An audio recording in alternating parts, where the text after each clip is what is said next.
Hamas ने अमरीकी सदर ट्रंप के गजा अमन मंसूबे में तरमीम का मुतालबा कर दिया। अरब मीडिया ने फलस्तीनी जराए के हवाले से बताया है कि हमास हथियार डालने और रहनुमाओं की जलावतनी जैसी शक़ों में तरमीम चाहती है। दोहा में तुर्क, मिस्री और कतरी हुकाम के साथ मुज़ाकरात हुए। हमास इसराइल के गजा से मुकम्मल इनखला के लिए बैनुल-अक़वामी जमानतों का तकाजा कर रही है। इसराइल गजा से मुकम्मल इनखला करे और हमास रहनुमाओं के खिलाफ अंदरूने या बैरून मुल्क टारगेट किलिंग न की जाए। हमास को जवाब देने के लिए 2 से 3 दिन दरकार है। अमरीकी सदर के मंसूबे के तहत 72 घंटों में हमास को यरगमालियों की रिहाई, हथियार डालने और मरहलावार इसराइली इनखला शामिल है।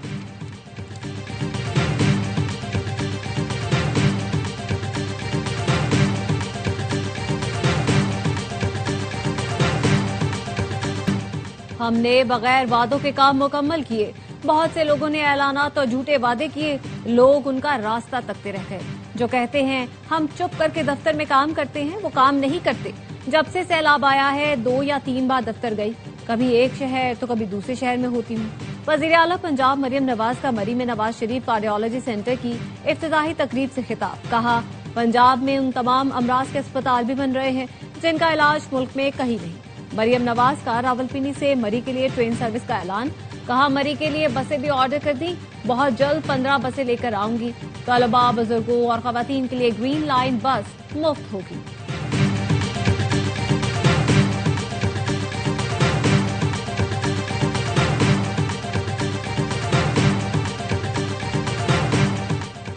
पीपल्स पार्टी का वजीर आला पंजाब के बयानात पर तहफ्फुज़ात का इजहार। हुकूमत और पीपल्स पार्टी के दरमियान मुलाकात पार्लियामेंट हाउस में हुई। नायब वजीर आजम इसहाक डार, राना सनाउल्लाह और आजम नजीर तारर शरीक हुए। पीपल्स पार्टी की नुमाइंदगी नवीद कमर, एजाज जाखरानी ने की। जराए का कहना है पीपल्स पार्टी ने हुकूमत को अपने तहफ्फुज़ात से आगाह कर दिया। नायब वजीर आजम की पीपल्स पार्टी को तहफ्फुज़ात दूर करने और पीपी को मामलात खुश उसलूबी से हल करने की यकीन दहानी। हुकूमत और पीपी का पार्टी रहनुमाओं को बयानबाजी से रोकने पर इत्तफाक। गुज़श्ता रोज पीपल्स पार्टी ने सेनेट में कानून साजी में हिस्सा लेने से इनकार और कौमी असम्बली से वॉकआउट किया था।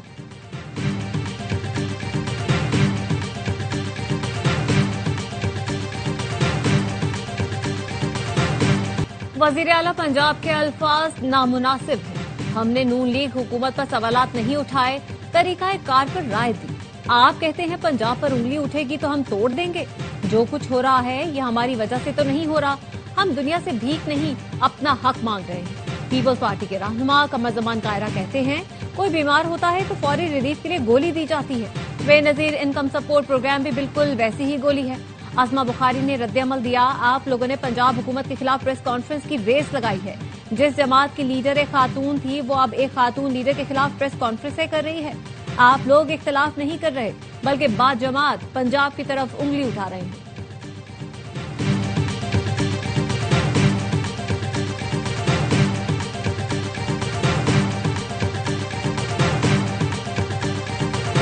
मरियम नवाज ने कैनाल का मामला छेड़कर फिर जाग पंजाबी जाग कहा है। मेयर कराची मुर्तजा वहाब कहते हैं कुछ कहूंगा तो मरियम बीबी नाराज हो जाएंगी। मुझ में और अजमा बुखारी में फर्क है। सैलाब से मुतासरा पंजाब के लोगों की दिलचस्पी इलेक्ट्रिक बसों में नहीं, मसाइल के हल में है।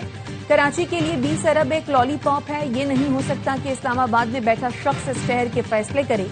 जब लाहौर के लिए PIDCL नहीं तो फिर कराची के लिए क्यों?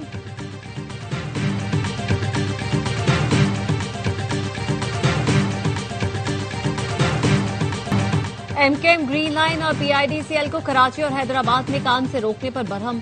फारूक सत्तार ने कहा पीपल्स पार्टी कराची दुश्मनी नहीं, पाकिस्तान दुश्मनी कर रही है। साजिशी अनासिर वजीर आला हाउस में बैठे हैं। मरियम नवाज के बयान से तय हो गया पीपल्स पार्टी विफाक में रहे या न रहे, नून लीग का काम चलता रहेगा। हिसाब का वक्त आ गया है। पीपल्स पार्टी की करप्शन की फाइलें खुलने जा रही हैं। खालिद मकबूल की सरबराही में MKM वफ्द की वफाकी वजीर एहसन इकबाल से मुलाकात। MKM वफ्द ने सिंध हुकूमत के रवैये पर एहतजाज रिकॉर्ड करवाया। एहसन इकबाल ने PIDCL के तहत कराची डेवलपमेंट पैकेज पर जल्द काम शुरू कराने की यकीन दहानी करा दी। MKM वफ्द वजीर आजम शहबाज शरीफ से मुलाकात में भी तहफ्फुज़ात से आगाह करेगा।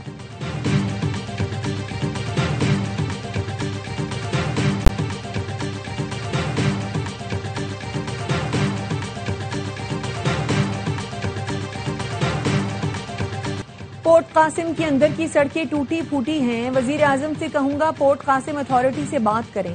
जब बाहर से सरमायाकार आएंगे तो क्या फैसला करेंगे? गवर्नर सिंध कामरान टेसोरी कहते हैं चीन के साथ मिलकर एसएमई सेक्टर को फरोग देंगे। पोर्ट कासिम पर 3 माह में चीजें तैयार मिलेंगी।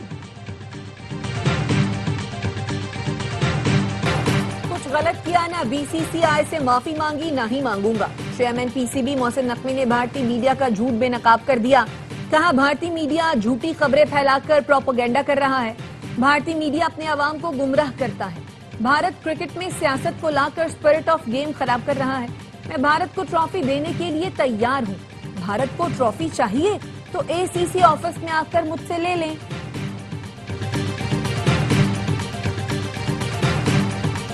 पाकिस्तान और अमेरिका ने अस्करी और इक्तिसादी ताल्लुकात दोबारा उस्तवार कर लिए। तवानाई, माइनिंग और टेक्नोलॉजी के शोबों में ताउन बढ़ा रहे हैं। वजीर खजाना मोहम्मद औरंगजेब का ब्लूमबर्ग को इंटरव्यू। कहा हुकूमत रवा माह वाशिंगटन में सरमायाकारी कॉन्फ्रेंस का इनेकाद करेगी। वजीर आजम शहबाज शरीफ और फील्ड मार्शल को सदर ट्रंप ने अजीम शख्सियत करार दिया। पाकिस्तान का टैरिफ भारत से कम है जिससे बरामदी मुसाबकत में इजाफा होगा। कायमा कमेटी को ब्रीफिंग में कहा टैक्स पॉलिसी को एफबीआर से निकाल लिया। अब टैक्स पॉलिसी बराह रास्त फाइनेंस डिवीजन में आ गई है। एफबीआर ट्रांसफॉर्मेशन को वजीर आजम खुद भी देख रहे हैं।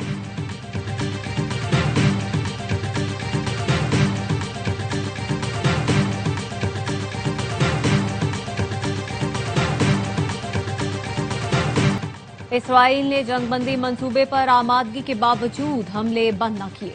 24 घंटे के दौरान बमबारी में मजीद 59 फलस्तीनी शहीद।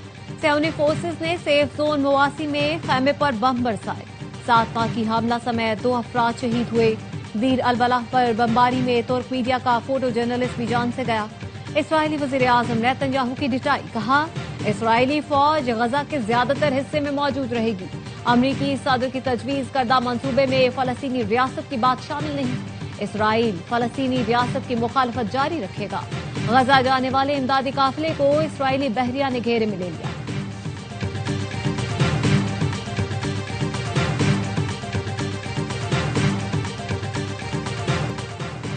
एनसीसीआई का बानी पीटीआई से सोशल मीडिया अकाउंट से मुताल्लिक फिर तफ्तीश का फैसला। एनसीसीआई ने 21 सवालात पर मुश्तमिल सवालनामा बानी पीटीआई के हवाले कर दिया जिसमें पूछा गया है ट्विटर अकाउंट कहां से ऑपरेट होता है, कौन ट्वीट्स करता है, क्या आप ट्वीट्स को ओन करते हैं, मुल्क मुखालिफ ट्वीट्स भी आपके एक्स अकाउंट से की जा रही हैं।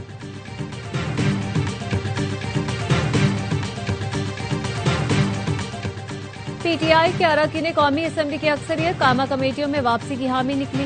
पार्लिमानी पार्टी मीटिंग में अक्सरियत ने कायमा कमेटियों में वापसी की राय दी। जराये के मुताबिक इजलास में अरकान की अक्सरियत ने कहा कमेटियों के जरिए ही तो हम इदारों की कारकर्दगी पूछ सकते हैं। जुनेद अकबर ने कहा मैं तो पीएसी में वजीर दाखिला मोहसिन नकवी को तलब करने लगा था। जराये के मुताबिक अरकान ने सलमान अकरम को कहा वो बानी पीटीआई से कमेटियों में वापसी पर बात करें।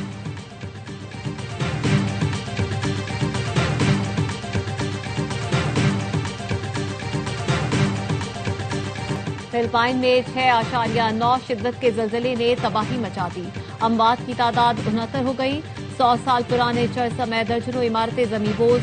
बास्केटबॉल मैच के दौरान स्पोर्ट्स कॉम्प्लेक्स गिर गया। मिस फिलिपाइन के मुकाबला हुस्न के दौरान जलजले के बायस चीखों पुकार होने लगी। जलजले का मरकज पालपोन के मगरिब में था। गहराई 10 किलोमीटर थी।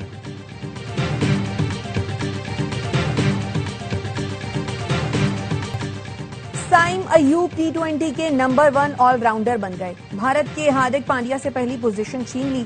आईसीसी ने नई रैंकिंग जारी कर दी। साइम अयूब ने एशिया कप में शानदार बॉलिंग की। 4 दर्जे तरक्की के बाद पहले नंबर पर आए।